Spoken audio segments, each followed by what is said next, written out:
A waitress says to the Hells Angels, "Hello, sir, my mother has a tattoo just like yours." What? A waitress thought she was serving strangers, until she said one sentence that froze the whole diner. "Hello, sir, my mother has a tattoo just like yours." Every fork stopped midair. Every eye turned. The Hells Angels stared, like she'd just opened a door none of them expected to see again. If this already hit you in the heart, tap like and subscribe to Biker's Hype. Tell us in the comments, where are you watching from? Pop's Diner wore the afternoon like an old sweater, loose, faded, and comfortable. The place smelled of fried onions, weak coffee, and a griddle that had seen 3 generations of breakfast rushes. A fan in the corner clicked every third rotation, and the fluorescent bulbs hummed like tired bees trapped in glass. Emily wiped the counter because there was nothing else to tame. She was 23 with sleep bruises under her eyes and a ponytail that never agreed with gravity. The stack of bills she kept in a rubber band at home made a quiet, private thunder in her chest. She didn't hate the diner. She just wanted more than refills and, what'll it be? More than her tiny apartment where the radiator coughed like a smoker. More than the radio that only picked up classic rock and the Sunday preacher. The bell over the door didn't tinkle. It clanged, long and metallic, the way a bell sounds when the air pressure drops. The talk and pops broke off like a sentence that forgot how to end. The clatter of plates flattened into quiet. They filled the doorway, 6 men in leather vests heavy with patches and road, boots, bandanas, faces mapped by sun and time. The room shifted around them the way water learns a new shape around a rock.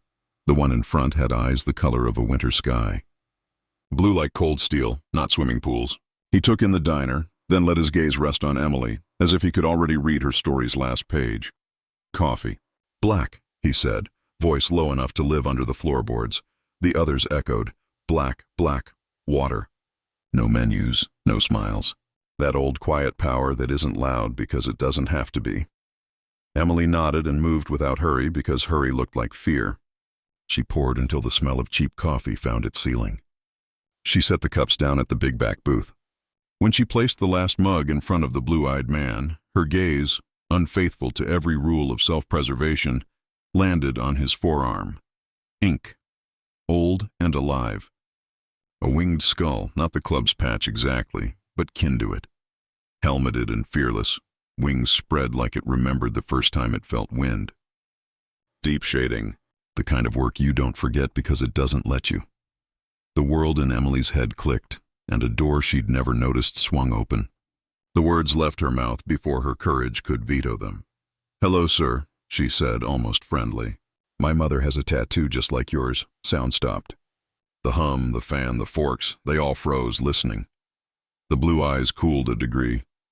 He didn't blink. One of the younger men, scar over his brow, shifted, a hand grazing leather at his waist. The room leaned forward. The blue-eyed man lifted the cup, sipped, and set it down so gently the saucer seemed guilty. "Just like mine," he said. Not asking, Emily swallowed. Her tongue felt like it belonged to paperwork. "A winged skull," she whispered. "Inside the forearm. There's a little chip on the tip of the right wing. Most people never see it." Someone's fork fell and clanged like a bell. Scar's hand stilled. The blue-eyed man's jaw ticked once. Some old muscle remembering an even older day. "What's your mother's name, girl?" he asked. "Eleanor," Emily said. "Eleanor Vance." A small weather front moved across the men's faces. Surprise softened into recognition, then into something else, something that looked like respect trying very hard not to be sentimental. The older one with the missing front tooth breathed out through a memory. The blue-eyed man leaned back. It didn't make him smaller. "Eleanor Vance," he repeated, like pulling a book off a shelf he hadn't visited in years. "Haven't heard that name since. Back when a tank of gas still got you somewhere." Silence poured its coffee, pulled up a chair. "My name is Frank," he said. "Most people call me Boss. She used to call me Mac." The name rang inside Emily like an echo she didn't know she'd carried. Sometimes, when her mother fell asleep on the sofa with a half-finished crossword, she'd murmur a name that sounded like a road, Mac, then sigh like she'd just climbed a hill only the heart knows. Emily's hands started to shake, and she locked her fingers together so the fear would have to dance with itself. Frank's voice dropped into story. "That chip on the wing," artist sneezed. "We laughed for a year." She said, Nothing that can fly should be perfect. We believed her. Toothless nodded, his voice sanded and warm. Wildcat, he said to no one in particular. She could set a broken arm with a belt and a stare. Scar glanced at Emily with something like apology for how close his hand had wandered. The tension in the diner loosened its tie. Frank slid a crisp 100 from a wallet that had more miles than most cars and tucked it under his cup. Coffee's on me. Keep the change for your mom. Tell her. He paused, then smiled small and real. Tell her Mac remembers how she fixed the club's first carburetor with a hairpin. He stood. The others mirrored. Their exit wasn't a threat. It was a tide going out. The bell clanged once more, and then the engines outside rumbled awake. The kind of sound that vibrates your bones into admitting they're alive. Emily looked down at the money. It felt like a bridge in green. When she looked up, the booth was empty, but the past wasn't. The diner started breathing again. The old man resumed his pie with reverence, as if it were communion. Emily put a hand over the bill, as if it might blow away. I have to call my mom, she said to nobody and everyone. Pop's diner returned to the middle of its life, but its walls had learned a new story. Eleanor Vance worked at the library like a bishop works at a cathedral, quiet devotion disguised as routine. Her hands were good with paper and people. She could find a lost book by listening to how a person asked for it. When Emily told her about the men who had come for coffee, about the blue eyes and the winged skull and the name Mac, Eleanor sat very still. The kettle on the stove started to sing, and she forgot it was doing that. Turn the burner off, Em, she said gently, like calming a skittish horse. Her thumb found her own forearm as if it needed to be sure the tattoo was still there. They sat at the small table that had kept 20 Christmases from falling apart. Eleanor wrapped her hands around a mug because warmth is a kind of courage. The apartment filled with the green smell of a tea that promised more than it could deliver. You were never going to tell me, Emily said, not accusing, just trying to find the edges of a map. I was always going to tell you, Eleanor answered, not defensive, just telling the truth as she had stitched it. I was trying to find the right doorway into the telling, Emily. Nodded and then didn't. He said you fixed a carburetor with a hairpin. Eleanor's laugh was small and cracked, like an old 45 RPM single. Frank always thought engines were puzzles that liked him. That day, the Harley thought otherwise. We were halfway between Bakersfield and a promise, and the only thing we had was wind, a hairpin, and me being done with waiting. Wildcat, Emily said, tasting the nickname. Someone called you that. Eleanor looked at her daughter in a way that counted years and blessings and the price of both. They gave me a name so I would remember who I was when I was braver than was smart. She rose and walked down the hall to a door that was never locked but always closed. The apartment's thin carpet whispered under her feet. Inside the closet at the back were boxes that smelled like 19 and oil and sky. She slid one down and set it on the bed like a relit candle. The lid opened. Photographs lay on top, real ones, the kind you could smudge. Eleanor at 20, hair untamable, eyes bright with the trouble hope brings. Frank beside her, young, dangerous, laughing with his whole face. A circle of men you wouldn't loan $5 but would trust with your life. Beneath the photos, a vest, leather worn to a soft black memory. No patch, just the shape of it, like a shadow is the shape of a body. Pockets that still held a note, a bobby pin, a bolt smooth from being turned over and over by thinking fingers. Emily touched the vest like it might start humming. Under it was a small tin, Band-Aids, a single-edge razor and oiled paper, a brown glass bottle that once said whiskey in a shorthand only road people read. Eleanor sat. The bed squeaked the way old beds swear to keep your secrets. We were not saints, she began. We were young and righteous about the wrong things and right about some of the things that mattered. We were foolish. We were free. And we were a family very good at breaking itself to save its own. Emily listened again like she used to when she was 5, and stories were maps to someday. She saw it begin to unspool behind her mother's eyes. The long ribbon of highway, the blur of county lines, the towns that were dots you only saw because you stopped long enough to need a bathroom. Frank, Mac, he wasn't the boss then, Eleanor said. He was just the one who could ride in the dark and make you believe you could see. He laughed at death like he was late for a date with her. We were stupid and beautiful. We thought the world was either with us or could catch up. Her thumb traced the winged skull on her own arm. The lines softened but not gone. We made a pact. Not the kind they make in movies with blood and bad lighting. We promised each other that if any one of us fell, the one still upright would carry what they could. Names, debts, children if there were any.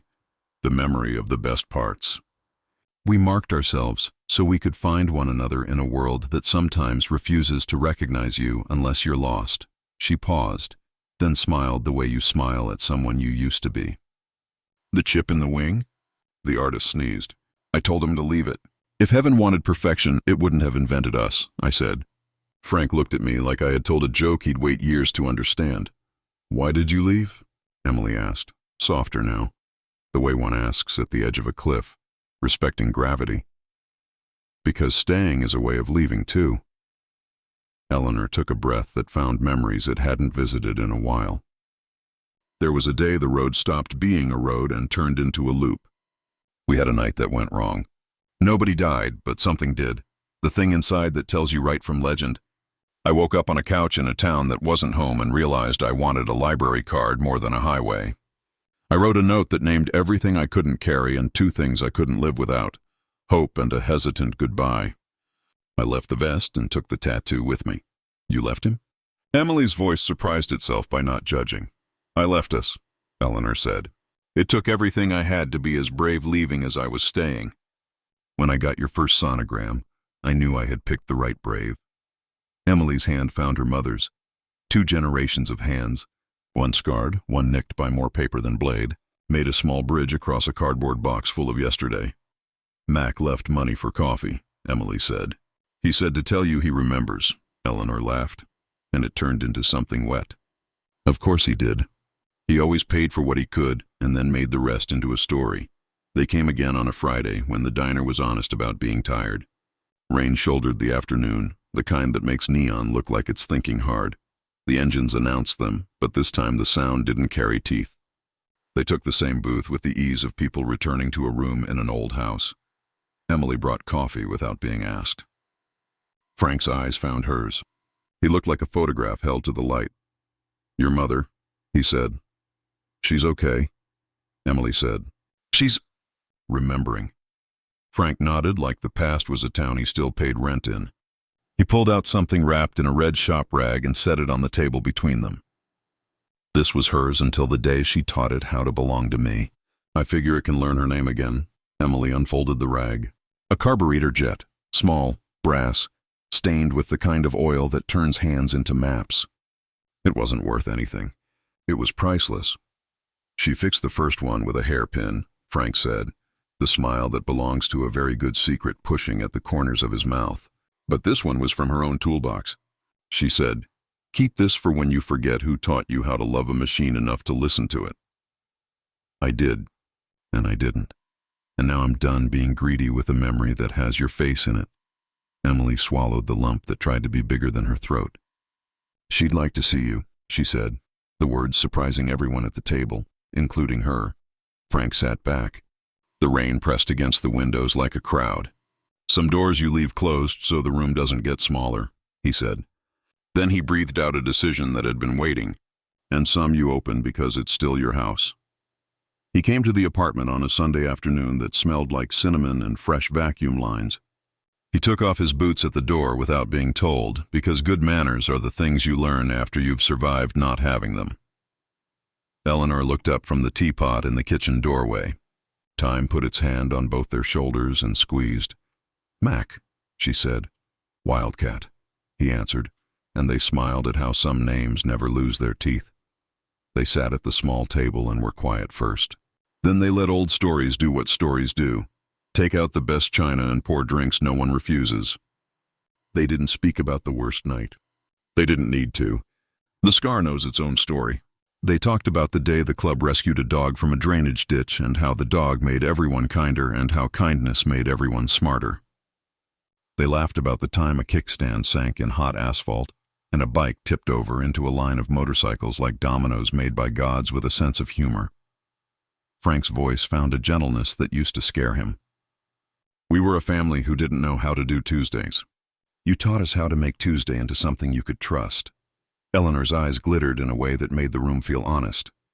You were boys who thought thunder was an answer. I loved the noise until I wanted a question. He set the carburetor jet on the table between them like an offering. She touched it, and then his hand, and then neither.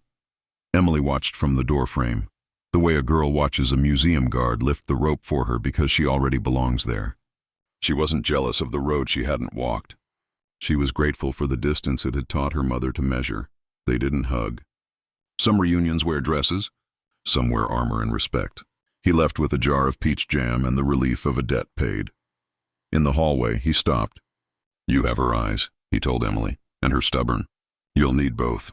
This world loves to see a fire that knows it's a hearth. He walked down the stairs like a man who had learned to leave, and now understood how to arrive. It was 2 weeks later when the sirens tore the town into pieces. Not the cop kind.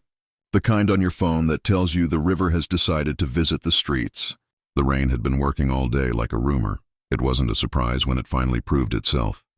The diner had 3 people in it. Emily, Pop, who wasn't Pop anymore, but liked the nickname the way you like an old coat, and a man named Nathan who loved the meatloaf like it had married him. Water pressed against the door like a shoulder. The power hiccuped and then decided it was done. The streetlights outside went out, and for a heartbeat the town was just a wet thought. Then engines, then light. The beams of 6 bikes cutting through rain like knives made of noon. They stopped in front of the diner. The angel stepped off at the same time and in the same grace. Frank opened the door, rain hitchhiking on his shoulders. Roads are going under. We're moving people off the low blocks, he said, as if saying, we're trying a new pie today. Emily didn't ask if he needed help. She was already grabbing blankets from the back and a first aid kit that was mostly faith and tape. They moved fast. The water pushed down the street with the confidence of something that doesn't negotiate. The club made a chain, arms and ropes, and the stubborn physics of men who refuse to let the river add one more thing to its collection. They brought out a pair of twins in pajama pants and a grandmother who swore the flood had misread her address. Scar carried a cat in his jacket and pretended he wasn't. Toothless talked to a terrified boy about baseball in a voice that made the water quieter. Emily waited beside. Frank to the last house on the block, the one with Christmas lights still up in a brave wrong month. Inside, in the back bedroom, a woman sat on the bed with a child in her lap. The water lapped at the bottom drawer of a dresser that had seen every birthday and every fight. The woman looked up when they entered and flinched at the vests until the quiet in Frank's eyes introduced everyone to their best selves. We'll get you out, he said. The woman shook her head. My husband, he's working nights. He doesn't know where we... We'll leave a note on the door, Emily said. He'll know. We'll make sure. They formed a line. Child to Emily, mother to Frank, bags to Scar. The water was a mean friend at the doorway. Frank took the brunt of it with a stance you could take an oath on. They reached the diner, where it had become a small island of light. Candles in mugs on every table. Soup steaming like an argument against despair. Pop ladled, and no one paid, and the world felt like a town is supposed to feel. The mother cried when the boy asked if this meant he didn't have to do homework. Frank laughed, and the laugh made the rain sound almost apologetic. When the trucks came and the emergency people with their bright jackets and official kindness, the angels melted like a trick in a magician's hand. Still there, but every eye forgot to see them. The way people forget to notice how much a bridge is doing while they drive across it. Emily caught Frank by the door. We have towels, she said, like giving him something to do would repay an old debt invented by fate. He nodded toward the street. We'll run the back roads and check for the ones who don't like asking for help. Of course you will, she said, with pride that felt like a new language she was already fluent in. He paused. Tell your mother I ain't touched whiskey since '98, he said. She'll know why that's important. I think she will. He touched his forearm where the winged skull lived. We made a promise on wings, he said. Sometimes you fly by knowing how to stand in water. They were gone again, the engines thin against the big, wet sound of the night. The flood receded like shame after forgiveness. In the morning, the town woke up surprised it was still a town. They told stories about the club that maybe weren't exactly about the club, and it was better that way. The official report called them volunteers. The diner knew their names. Tuesdays and other miracles life went back to its habit of acting like it had never been dramatic, but it was lying. The diner had a new picture on the wall, an old Polaroid Eleanor found of herself at a picnic table. elbows greasy, laughing at something just to the left of the camera. Next to it, Emily taped a photo she'd snapped with her phone during the flood. Frank's back in the doorway. Water to his shins, child in his arms, the kind of silhouette that turns into a symbol if you let it. Eleanor started coming by Pops more. She'd sit at the last stool, and sometimes a bike or two would roll by and give her the polite thunder of a rev. She'd smile without looking up from her tea. Emily learned to recognize the sound of the club like you learn to recognize the footsteps of someone you love in a hallway.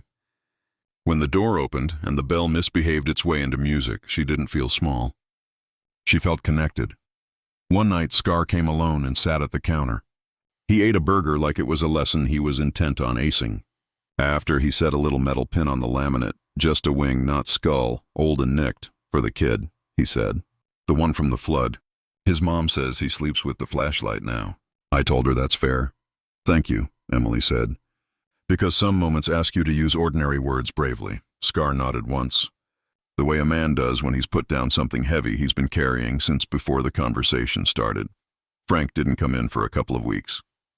The absence didn't worry anyone. It's just that the diner had learned to enjoy being surprised by presents.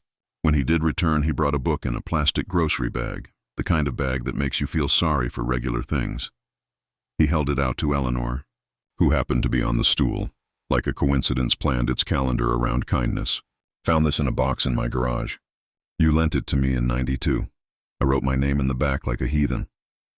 Eleanor looked at the cover. Zen and the Art of Motorcycle Maintenance. She barked a laugh.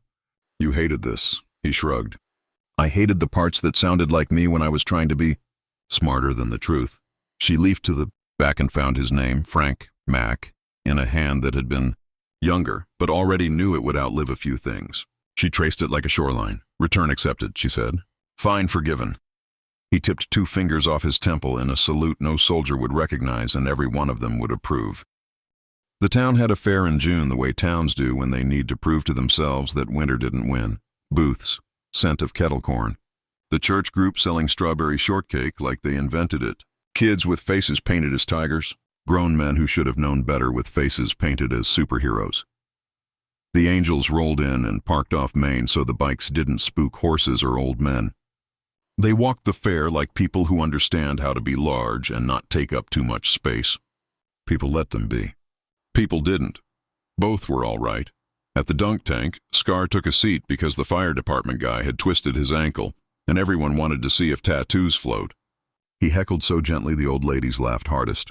Eleanor and Emily passed the photo contest tent and stopped like magnets know each other, even if they've never been introduced. Inside, the local photography club had taped up their best.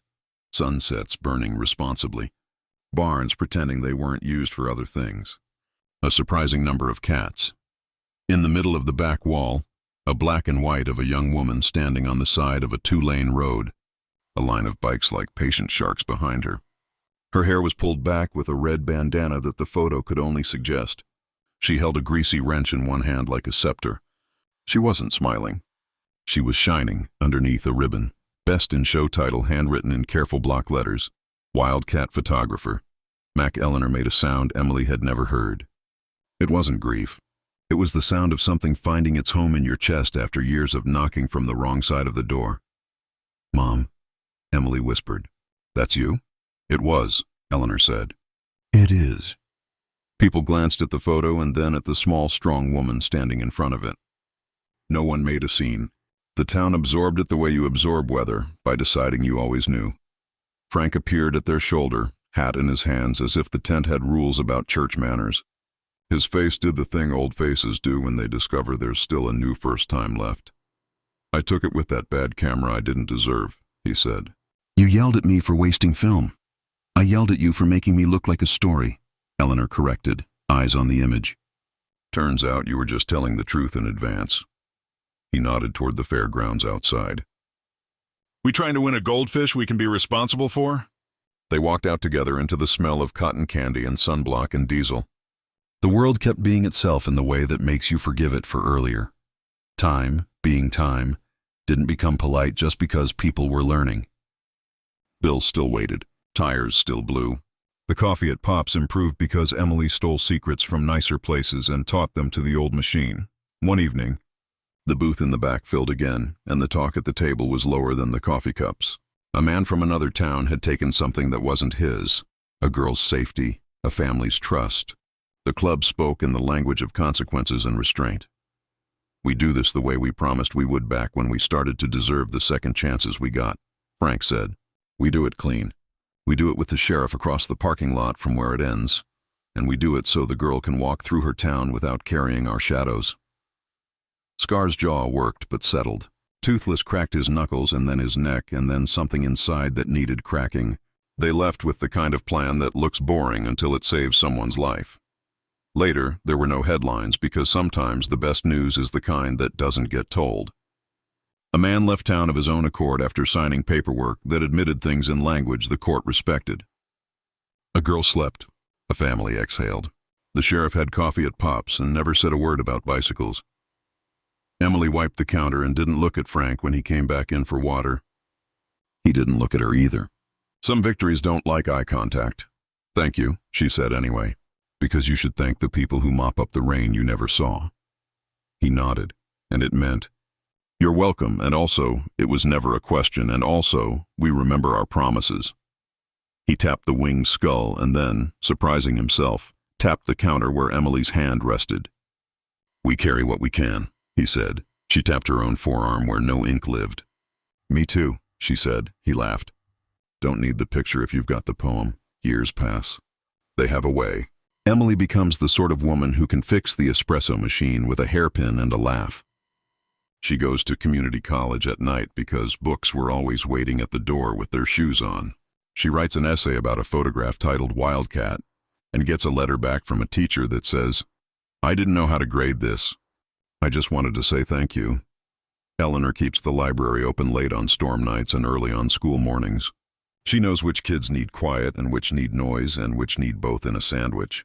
She learns the new catalog system and pretends to hate it, but secretly loves the way it finds things. Pops becomes a place where men in leather and women with toddlers and teenagers, with nowhere else and old men with time all share air without incident. The coffee is still not good. It is now honest. The pie gets better because Emily learns butter is a language. The angels age like trees, rings you can count if you know how to read a trunk. Scar grows his hair out and then cuts it for a charity that makes wigs for children. He looks weird both ways and somehow right both ways. Toothless gets a new tooth but refuses to test it on Taffy. Frank's blue eyes don't fade. They just learn more kinds of light. He comes in less, then more, then less again, in the way of men who have learned to check on their ghosts and their groceries in the same trip. He never makes a speech. He never needs to. He shows up when it matters. Flood, fair, Tuesday. One afternoon, a kid with a skateboard and a bruised mouth comes into Pop's and orders a water like it might be the last luxury he can afford. Emily puts a plate of fries down in front of him. The kid says he doesn't want charity. Emily says it's Tuesday, and on Tuesdays the potatoes are brave. The kid smiles in the small way that takes the biggest courage. Later, you see him outside with Scar, who is showing him how to tighten trucks and mind his knees. Another day, the town wakes to a note taped to the statue in front of the courthouse. It says, I'm not sorry enough to stay. I'm not brave enough to face you. I'm gone. No one knows who taped it. Everyone knows whose work it was that made the note unnecessary. On a snowless winter morning, Emily finds a small envelope under the register addressed in handwriting that looks like it learned to write on napkins in motion. Inside is a Polaroid. Her, at the counter, head down, pouring coffee like it's a sacrament. On the back, some people serve coffee. Some people pour the town into a cup it can hold. Signed, Mac. She laughs until she cries and cries until the laugh gives her a towel. Stories want endings because people do, but the world prefers circles and spares. One evening, the sun puts its elbows on the horizon and listens.